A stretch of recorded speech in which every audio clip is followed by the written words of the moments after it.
In Vilnius, the capital of Lithuania, archaeologists and forensic scientists are trying to solve a mystery. They have found thousands of unidentified bodies buried in a mass grave.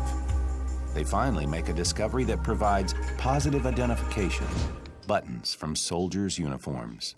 After closer examination, archaeologists are able to pinpoint which army the soldiers belonged to.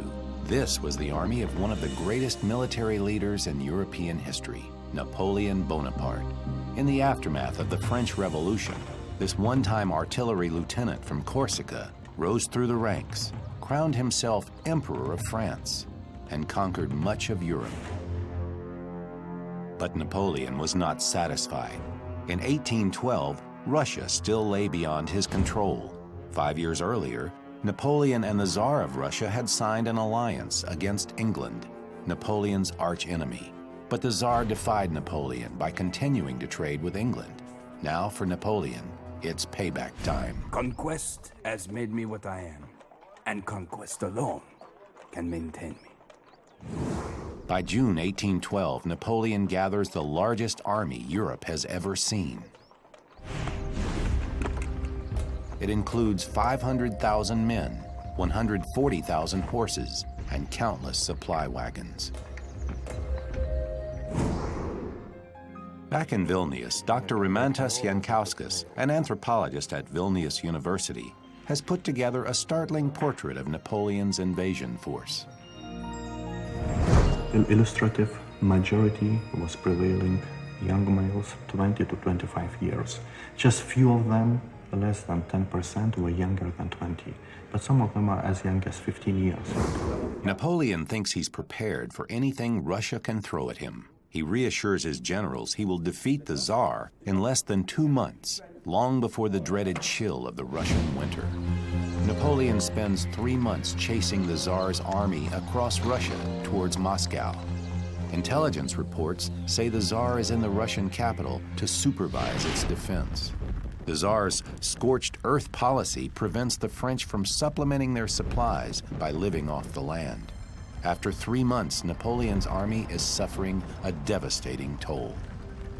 At the beginning, you had heat exhaustion. You had dehydration. During the first part of the campaign, the weather was hot and it was dry. You had exhaustion. You had rainstorms that muddied the roads up and caused wagons to be left behind and to collapse and soldiers to be stuck. As the campaign continued, you began to have diseases.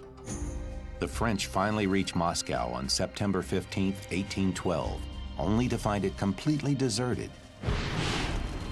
To Napoleon's amazement, the Russians have set fire to the city rather than allow the French to occupy it intact.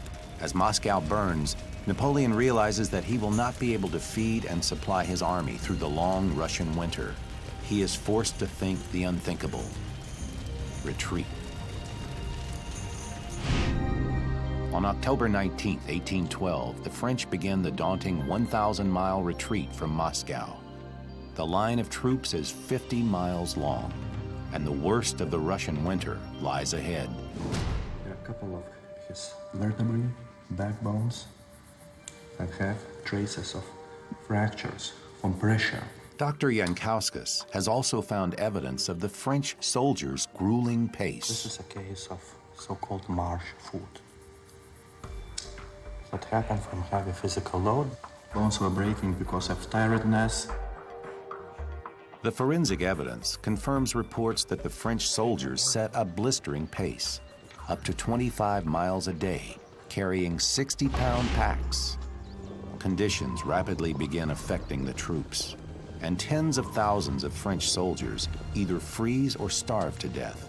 Disease kills thousands more, yet Napoleon still refuses to concede defeat, as one of his soldiers recorded. It seemed as if the Emperor were expecting some miracle to alter the climate and end the ruin that was descending on us from every side. Alas, the Emperor deluded himself, and our ruin followed on his misfortune. When his army reaches the town of Vilnius, only about 20,000 of the 500,000 troops that began the doomed march to Moscow remain. Less than 2 years after Napoleon leaves Moscow, Tsar Alexander leads an army into Paris and forces him to abdicate. Long before his decisive defeat at Waterloo in 1815, Napoleon's losses in the frozen wastes of Russia would determine his fate. In fact, he lost 10 times more men in the Russian campaign than at Waterloo.